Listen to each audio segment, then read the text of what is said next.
Ao longo do tempo, a ciência devastou ideias pseudocientíficas. A astrologia foi derrubada por inúmeros testes de alto padrão científico. Hoje, ela não convence ninguém que pense racionalmente. A homeopatia vem sendo banida de muitos países simplesmente porque não há nenhum princípio físico-químico que a sustente, e muito menos não há nenhum resultado de que ela funcione de fato. As falhas de curandeiros espirituais e outros paranormais foram expostas na TV e hoje em dia eles são considerados como meros ilusionistas.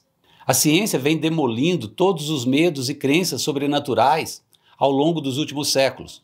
E mesmo sobre questões para as quais ela ainda não tem todas as respostas, ela ainda vem fazendo grandes desenvolvimentos, como é o caso da compreensão da consciência e da cognição. Mas apesar de todos os avanços e evidências acumulados pela pesquisa científica em prol do desenvolvimento humano e da compreensão do mundo, ainda hoje nos confrontamos com uma legião de negacionistas e supersticiosos que duvidam de teorias sólidas e resultados inequívocos da ciência.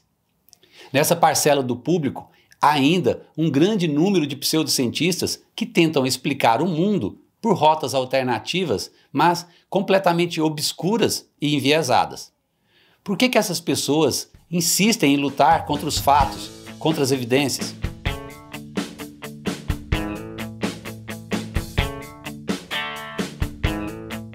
Olá pessoal, esse vídeo estreia a terceira parte da nossa série sobre o pensamento científico. Se você não acompanha desde o início, busca lá no começo e vem assistindo um por um. Nessa parte, nós vamos analisar em detalhes como funciona o pensamento. Aqui você verá que qualquer pessoa, mesmo as mais inteligentes e bem educadas, são propensas a acreditar em coisas estranhas, coisas sobrenaturais, coisas para as quais não há evidências sólidas. E se você quiser saber mais sobre cognição, vieses cognitivos e heurísticas, que são tópicos recorrentes nessa série, ative o seu sininho e se inscreva no canal. O iluminismo é um marco para a história da humanidade, e não é à toa. Ele foi o nascimento dos valores científicos modernos no Ocidente. Ele representa a racionalidade, a investigação aberta e o método científico. Ele nos trouxe uma maneira nova de pensar sobre o mundo e foi, obviamente, muito bem sucedido.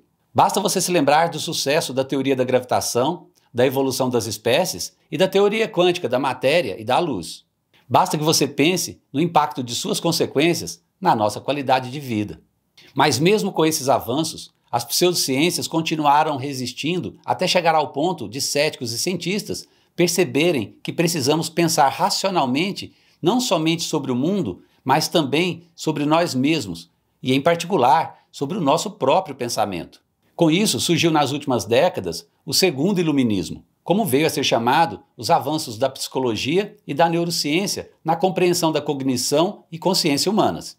O segundo iluminismo nos trouxe uma nova onda de razão, uma nova rota para a defesa da verdade científica, uma base ainda mais sólida para combatermos a maré de irracionalidade que assola o mundo nos tempos atuais.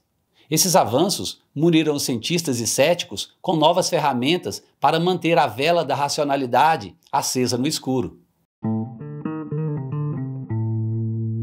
Os humanos são seres naturalmente curiosos, que usam seus intelectos adaptados para fazer julgamentos úteis sobre o mundo. Do ponto de vista evolutivo, esses julgamentos tendenciosos nos serviram como uma boa vantagem pela sobrevivência. Se um ancestral nosso ouvisse um barulho na mata, era mais prudente pensar que fosse um leão se aproximando do que simplesmente um vento soprando as árvores. Mesmo que não houvesse nenhum perigo lá, ainda seria melhor supor que um leão estivesse se aproximando. O custo de fugir de um leão imaginário é muito menor do que o de fugir de um leão real. Isso dos homens antigos ver coisa onde não existe é um fator evolutivo que justifica por que os cérebros dos humanos atuam buscando por padrões altamente evoluídos. Nós vemos padrões por toda a parte. Uma sombra na parede é um monstro ao pé da cama. Uma nuvem no céu é logo identificada como um anjo. Sons como esse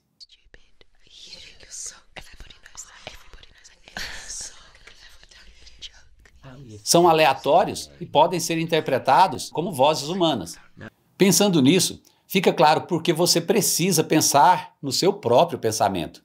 Você precisa lutar contra esses preconceitos e vieses fundamentais se você quiser analisar o mundo de maneira adequada. Mas perceber e compreender esses vieses é muito mais simples hoje por conta dos avanços da neurociência e da psicologia. Hoje já é evidente o quanto nós somos suscetíveis a todo tipo de fraqueza cognitiva. Raciocínio motivado, pensamento confirmatório, dificuldades inerentes com estatísticas e probabilidades, excesso de confiança, memória frágil e muitos outros aspectos. Reconhecer essas fraquezas consiste num novo paradigma cético, o de pensar sobre o pensamento. E isso serve de guia para os céticos e cientistas no combate à ciência ruim, à pseudociência e ao estranho. Todas essas fraquezas ainda vão ser discutidas aqui nessa série, mas nesse vídeo eu quero falar de forma geral dos vieses cognitivos e das heurísticas. Os psicólogos descobriram que nossa atenção é seletiva. Nosso cérebro simplesmente não pode processar a vertiginosa quantidade de informação que atingem nossos sentidos a todo instante. Uma grande parte da experiência cotidiana possível simplesmente não está disponível para nós. E assim, muitas vezes você enfrenta situações na vida em que você precisa tomar uma decisão com informações imperfeitas. E sem saber, você é influenciado pelas suas falhas cognitivas, pelos seus vieses ou seus preconceitos. Por exemplo, nós tendemos a confiar mais em alguém se ele for uma figura de autoridade. Nós supomos o gênero de alguém com base em sua profissão. Nós tendemos a acreditar mais em informações que suportem nossas crenças do que naquelas que as desconfirmam. As heurísticas e os vieses são as razões que nos levam a pensar assim. São eles os responsáveis pelas decisões equivocadas. Eles descrevem um conjunto de estratégias mentais e a maneira como pesamos certos tipos de informações. Heurística e viés são muito semelhantes entre si. São dois lados da mesma moeda. O viés cognitivo é a tendência dos humanos a pensar de determinada maneira, favorecendo certos tipos de informação, preferindo algumas conclusões e desviando o seu pensamento da realidade. Já as heurísticas, por sua vez, são atalhos mentais, são regras fracas que nos permitem aproximar de uma resposta provável rapidamente, mas não são estritamente verdadeiras e geralmente levam a conclusões imprecisas e irracionais. A literatura existente sobre vieses cognitivos e heurística é extensa, existindo mais de 180 tipos diferentes já catalogados. Toda a indústria de marketing, por exemplo, é baseada no fato de que as pessoas geralmente tomam decisões irracionais por motivos puramente emocionais. Por que você acha que os cartazes de lojas apresentam um preço de, por exemplo, R$ 9,99 em vez de R$ 10 redondos? Claro que um centavo não faz diferença, mas aqui nós temos o viés do dígito mais à esquerda. Esse viés indica que nós somos influenciados principalmente pelo dígito mais à esquerda em qualquer número para nos dar uma ideia rápida de quão grande o número é. Outro viés importante e bastante difundido é o viés de enquadramento.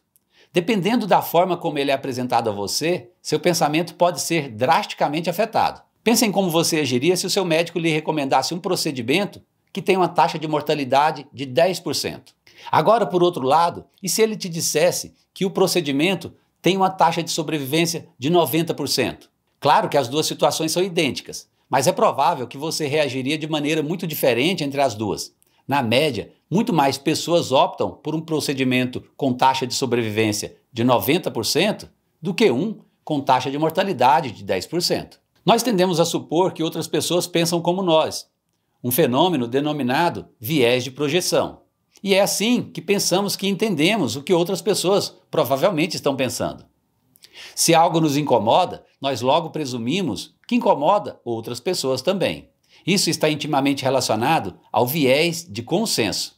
Temos a tendência de presumir que nossas próprias opiniões são majoritárias e que a maioria das outras pessoas as compartilha. Talvez o mais importante de todos os vieses cognitivos seja o viés de confirmação. É o viés de confirmação que explica por que nós tendemos a dar mais valor nas informações que confirmam nossas crenças do que para aquelas que desconfirmam.